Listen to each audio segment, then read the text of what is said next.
We see these gigantic explosions and people think it's just this one thing and boom, World War III happens. The marriage is over. We hate each other.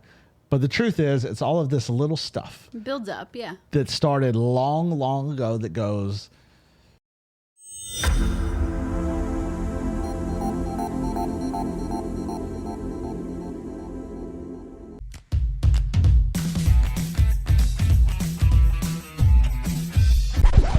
Here's a question for you. Is marriage overrated? Why aren't people getting married anymore? A new Pew Research poll found that 2 in 5 young adults think marriage is an outdated tradition. Marriage rates are at their lowest right now. Is marriage really even worth it? More than half of marriages end in divorce. If you get married, you have to be stuck with this person for the rest of your life, right? That's why you get married. So that's why it's declining. Why would you get married if you want to have just one partner when you can have multiple? Marriage is stupid. Welcome to the Married AF podcast, the self-proclaimed greatest marriage relationship podcast in the world. We're your hosts, Matthew and Monica Powers, and we are here to talk about things women are doing to push their husbands away without even realizing it. Without knowing? Without even realizing that they're necessarily doing this, or that it's hazardous to their relationship, or what it may be doing to their husbands. And yes, women are doing this. I'm not going to say that husbands are out of the woods and don't cause some of this stuff to happen, but there was an article recently and it was just showing the things that women are doing, just small, slight, little things that are completely destroying their relationships because it slowly, and when I say slowly, I mean slowly, pushes their husbands further and further and further away. Okay. We see these gigantic explosions and people think it's just this one thing and boom, World War III happens. The marriage is over. We hate each other. But the truth is, it's all of this little stuff. It builds up, yeah. That started long, long ago that goes without attention, sometimes without realizing it, without talking about it, confronting it, repairing it. And that's what leads to these types of just absolute explosions. So a thought-provoking question for anyone, not you, because we're not there. I hope. I don't know. No, we're not there. I retract my previous statement. I do know. And if I don't, something is seriously wrong. If I don't, we'd talk about it. All right. So the question to ask yourself is, what if something that I thought was helping my marriage is actually damaging it rather than helping it?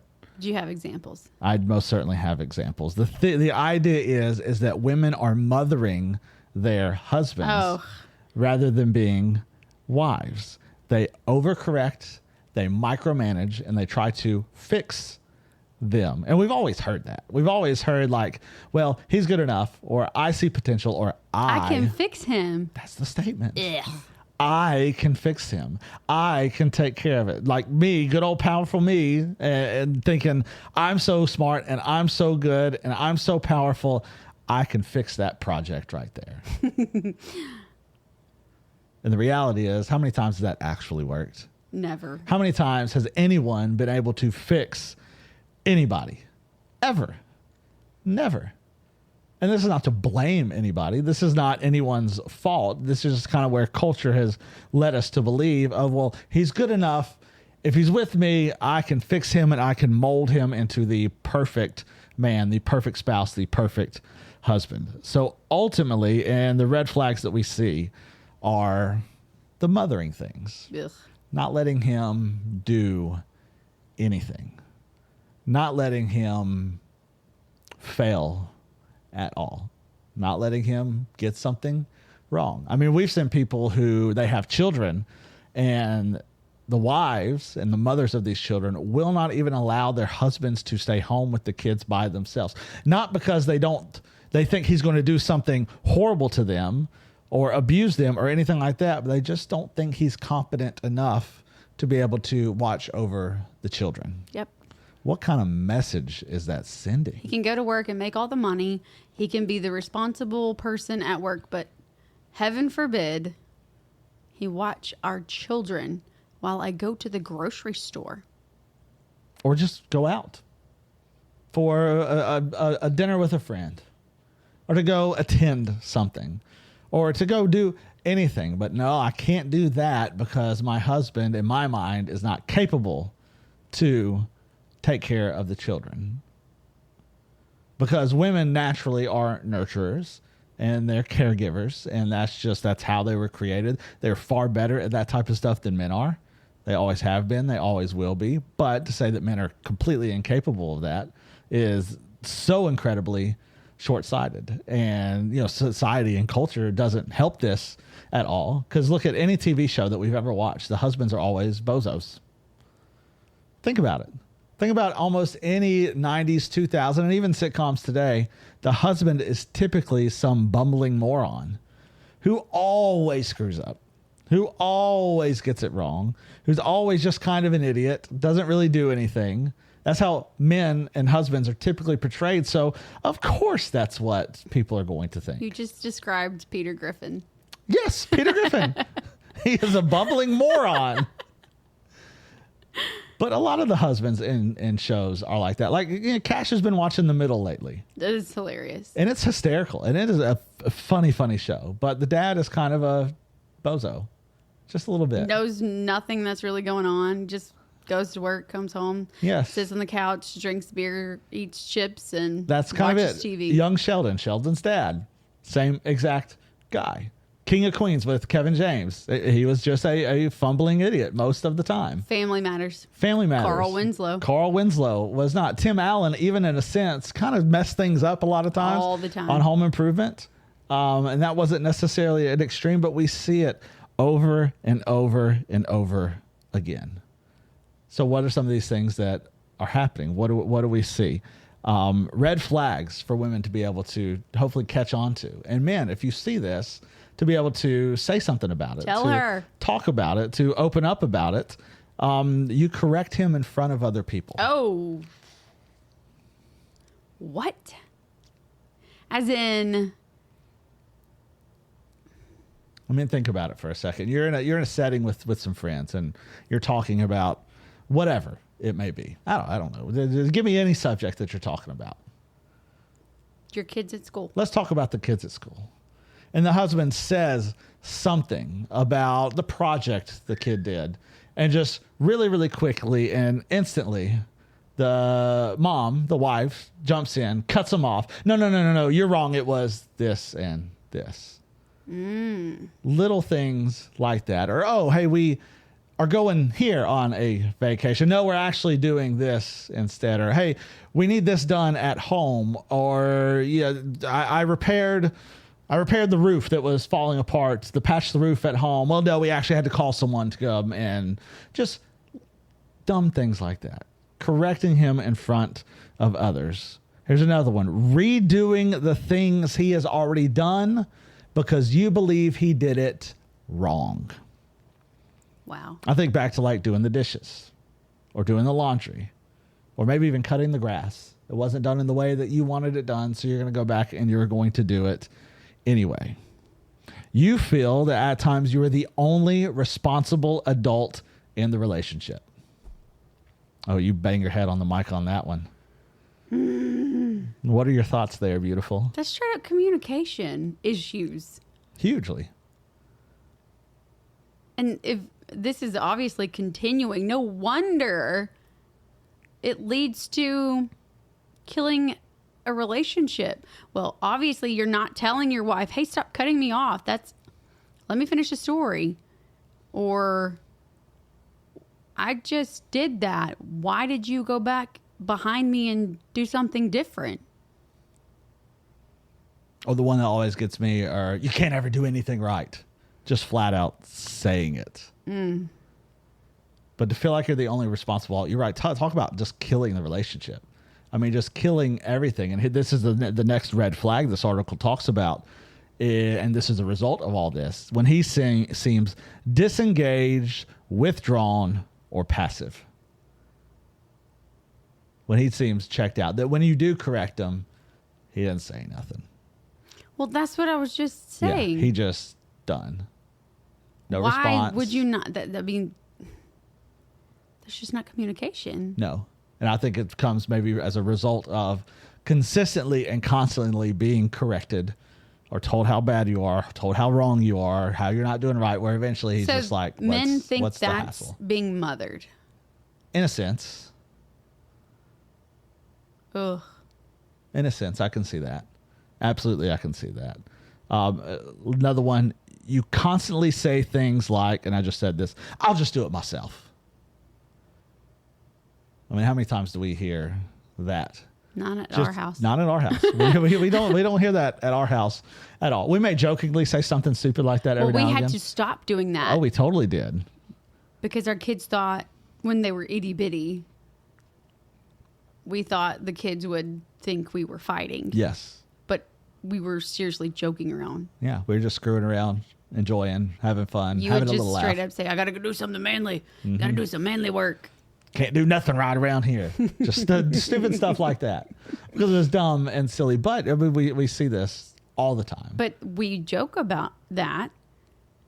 But we had to hear it or see it somewhere for us to be so sarcastic about it. Oh, totally. Well, Because it's not how we are.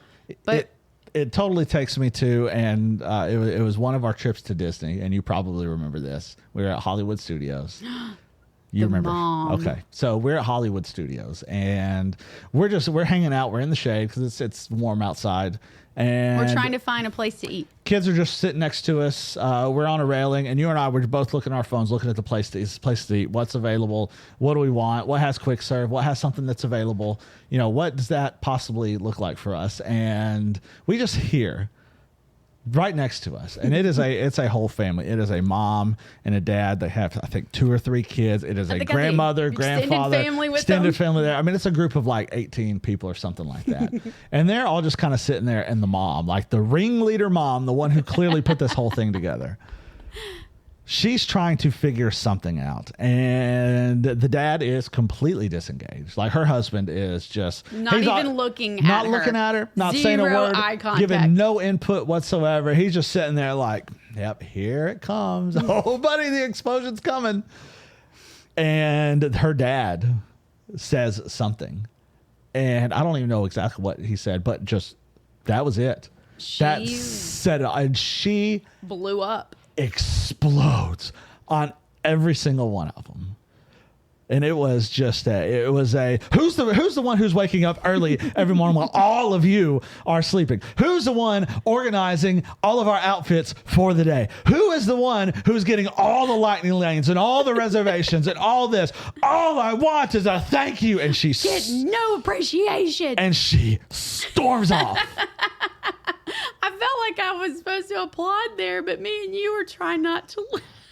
I mean, it was an absolute train wreck, and it was one of those things where you're not wanting to stare, but oh, buddy, you are trying to stare because you cannot take your eyes off of what is happening. I'm pretty sure Cash heard this, Cash totally knew what was going on. and he, after we kind of got away, he goes something to the nature of,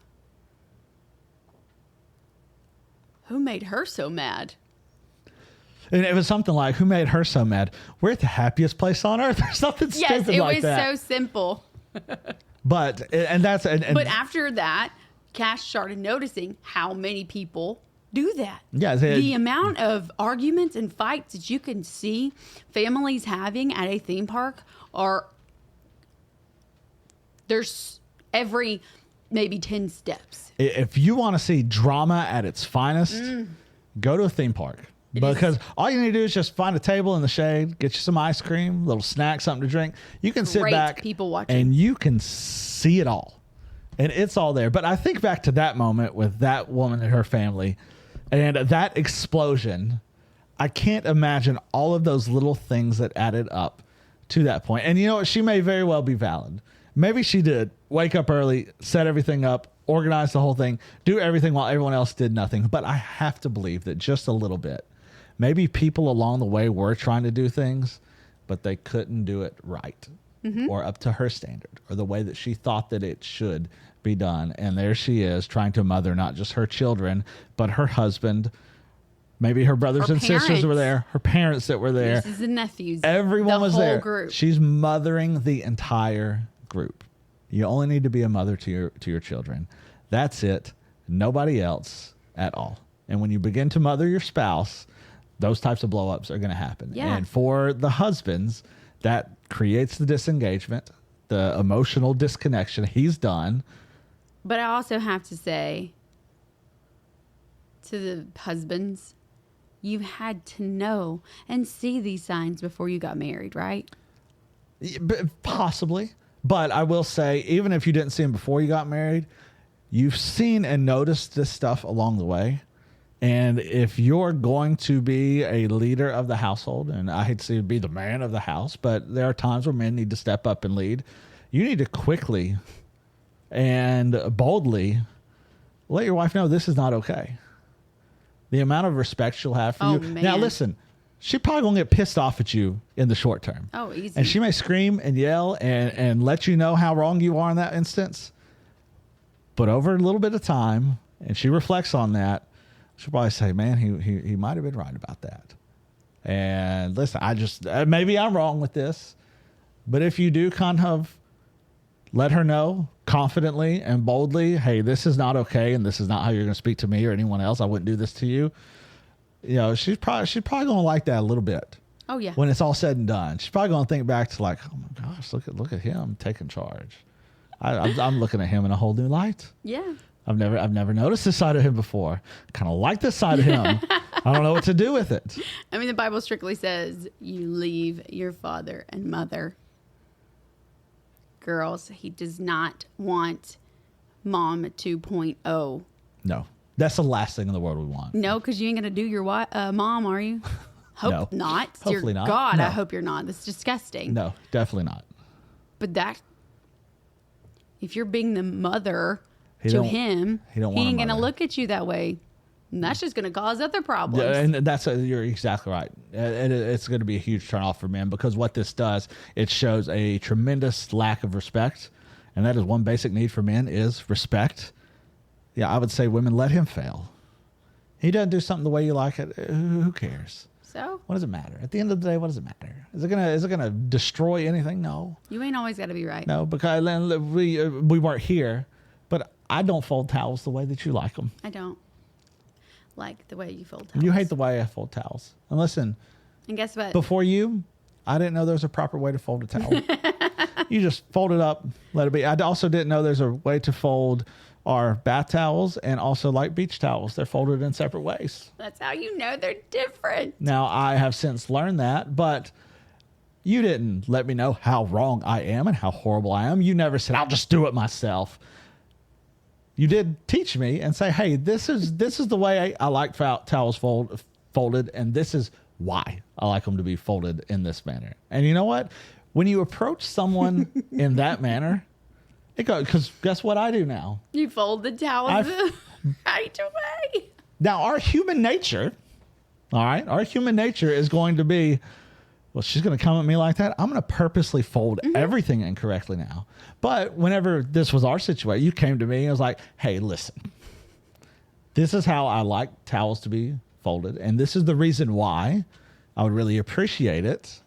And, you know, it's amazing to see something small and trivial, but because I care about you, I love you, I respect you. When they're tri-folded, they fit in the spot the perfect way. And all you had to do was just kindly explain it. And absolutely. You're I like, think- wait, okay, Because makes sense. men by nature, we want to be right about things and we want to do things the right way. And if we're not doing something the right way, explain it to us why and why it would benefit. And, you know, be like, you know what? We're not always too stubborn, not always, sometimes, to say, you know what? She might be right on about that. She may be on to something. I think I can do that from now on. And it wasn't, but for a few years ago that I just finally told you. Yeah. I was doing it wrong Can you all this time. please stop doing towels like this? And it was like, here's why. I'm asking you to please Because do them this I way. went to get a towel from under the sink, and they were just shoved. I'll be honest, they were jammed in that sucker. And I just said, Matthew, for the love of God, can you please stop folding towels like this? They don't fit. Look, I pulled all of them out and made you watch me fold them and put them back in. And you just go, well, I never knew that. I had no clue. And now look, the door closes perfectly, and they're in there nice and neat. Everything is exactly and it how it doesn't should take be. you an extensive amount of time to make that little extra fold. No, it doesn't. It doesn't. And it's And very now all easy the to do. towels fit nicely under the sink. Everything is done exactly how it should be. But it's little things like that. And whenever you do, just you correct them and you jump all over him, you jump down his throat. I mean, there's disconnection, disengagement, feel of lack of respect. And of course, that leads to complete sexual dysfunction, no intimacy whatsoever. There's no physical connection there at all. And we know marriages cannot last whenever that happens. Nope. It just simply cannot. And then ultimately, there's long-term resentment, a pure hatred in some instances for each other, and it could all easily be avoided when we understand men want a wife, not a second mother. Nope. It's realistically that easy. So what are some things, if you notice this, what are some ways to right the ship? And again, some men are guilty of causing their wives to do this because they're dumb and they think, ha, ha, ha, ha, ha. They think it's a funny, stupid joke. But if you recognize this happening, here's some ways to be able to do that. Recognize the pattern first without shame. I think for women to be able to recognize that, like, oh man, I do that, and not feel shame and guilt about it, to just recognize it. And, first way to solve a problem is what? Recognizing that you actually have one. It's not about being guilty about it. It's about taking ownership of it, saying, yeah, you know what? That probably wasn't the best way for me to do that. Maybe I should do this instead, to reflect on your tone and your behavior and how you can correct that. That is so huge. Not tones, dark, ominous tones. Yes, tone has so much to do with it. And having a teenager now and preteens, essentially, that is one thing that I am really honing in on with them, because sometimes the tones that they speak with each other, it makes the other mad. And with Cash, it's like, bud, do you want somebody talking to you that way? Because if he just is irritated to no end with his sister, he would just have a very negative tone. Because if he were to snap at me with that tone, Better watch it. he won't be able to speak again. It would not be pretty, that's for sure. And all I have to do is give him a look if he does something to either of us. And I'm sorry. But he doesn't think about that when it comes to other people.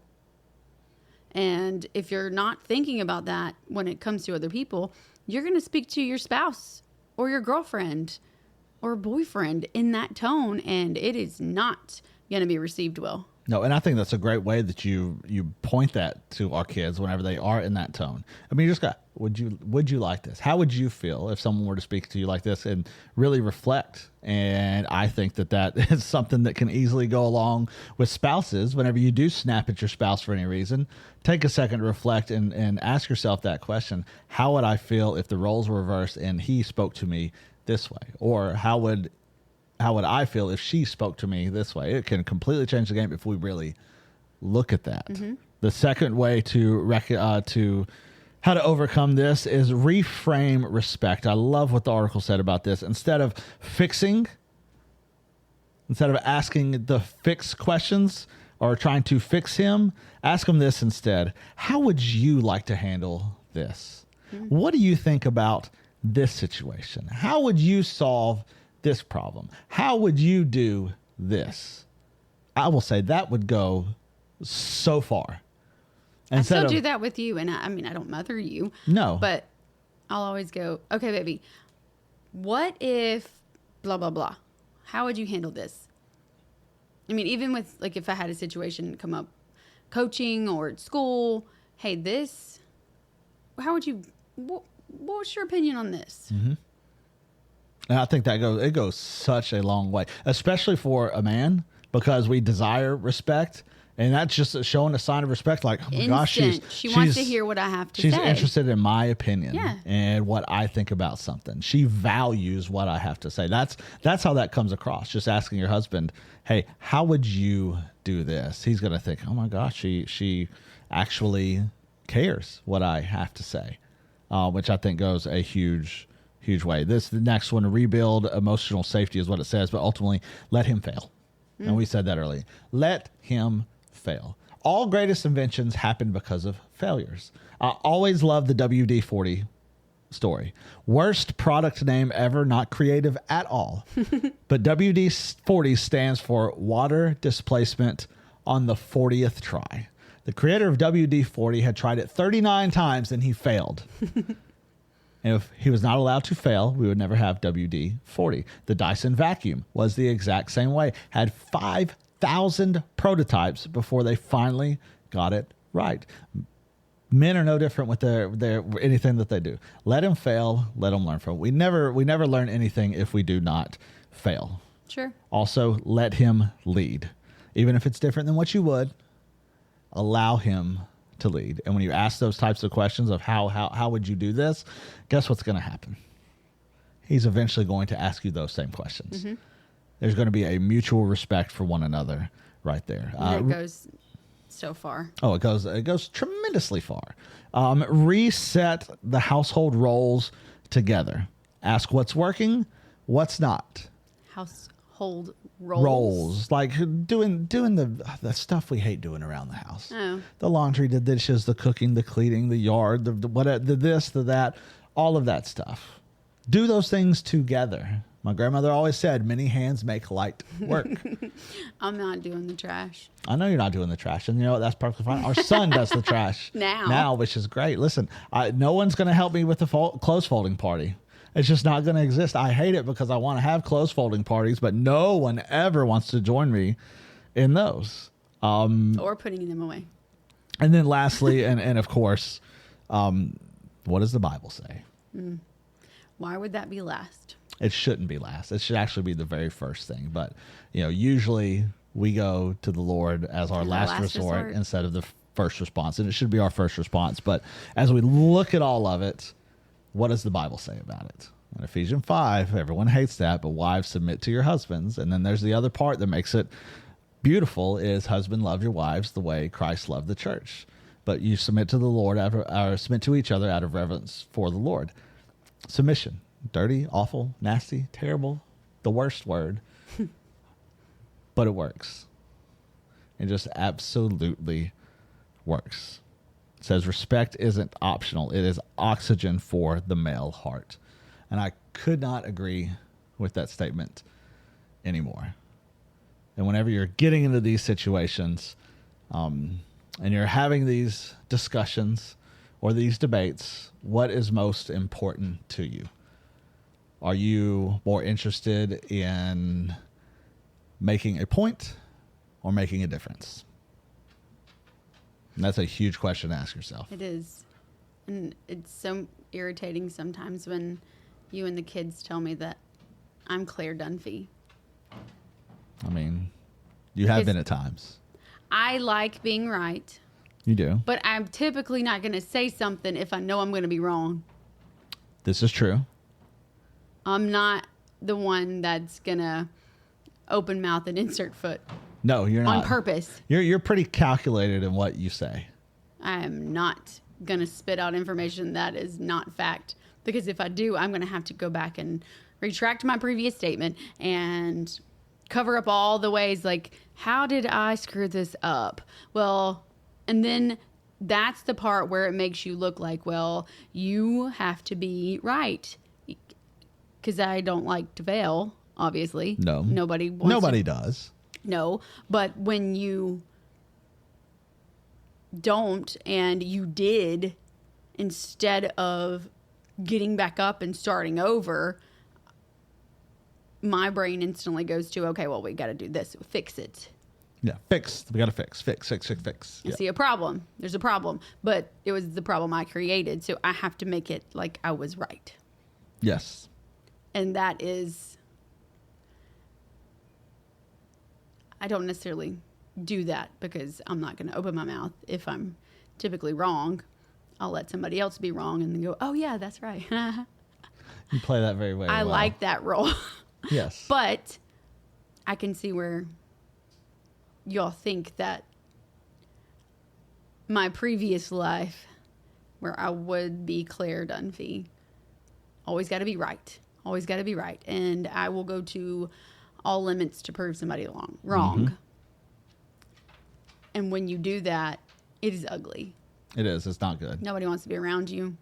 Nobody cares what you have to say. Nobody's going to listen at whatever you're trying to say, even if you are right. No, you're slowly going to push people further and further and further away, where eventually no one can hear you anymore.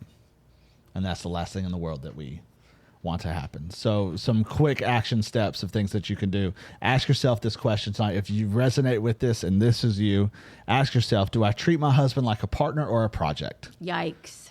And what is the real answer to that? Is he my partner where we do things together? We are truly two that became one. Or is he my project? And I'm just trying to make my project perfect so I can feel good about myself. There's not going to be any tools in your crafting box that's ever going to be able to fix all the things that you need to fix. No, it is impossible to fix anybody. Completely impossible. Not even Felix. No, cannot do it at all. Couple other things. Try this challenge. Bite your tongue for 7 days. No corrections whatsoever. Anything he does that you don't like, you don't say a word about it. And what I can promise is he's going to pick up on that quickly, especially if he is used to you constantly having some sort of input. Some nagging. I say after 2 or 3 days, he's going to notice that really quickly. Yes, but he also has to know you can realize that she's not doing that, but don't say anything about it not happening. Nope, don't say a word. But yeah, you don't want a nagging wife. Proverbs tells us it's better to be in a desert than have a nagging wife. Just saying, that's biblical right there. I didn't say that. Don't blame me. Also, pick one household task and give it over to him fully, where you have no input, none whatsoever. Say, this is yours fully. And lastly, ask your spouse this question. Do you feel like I trust you? Oh. And hopefully he can give you a true, honest answer. Because wherever that answer is, that is where true healing can begin to happen, when he's able to give you that full, honest answer. But that's don't be surprised if he says no. Yeah. And that's, if he does, and you see that, that's or amazing. Even at times, that's a growing spot for both of you. That's amazing. If he does say no, and that is where he's at, amazing that he answered that honestly and truthfully, because now you can truly begin to heal that whole process. Set a whole new foundation. Absolutely. You can begin to repair everything that is damaged. Nothing is ever too far gone. So if this is you and you're thinking, oh, no, I can't. Nothing's ever too far gone. It can always be repaired. It can always be healed. And you can always be better moving forward. So you don't have to fix everything. You don't have to do it. Mm-hmm. You're partners. You're in this together. Anything else you would like to add? Any final thoughts whatsoever? I love you. I love you. Let's go. God, we love you. We are so thankful for what you do. We're thankful we have this platform, and just want to pray over what you're doing. God, just let it reach the ears that need to hear it.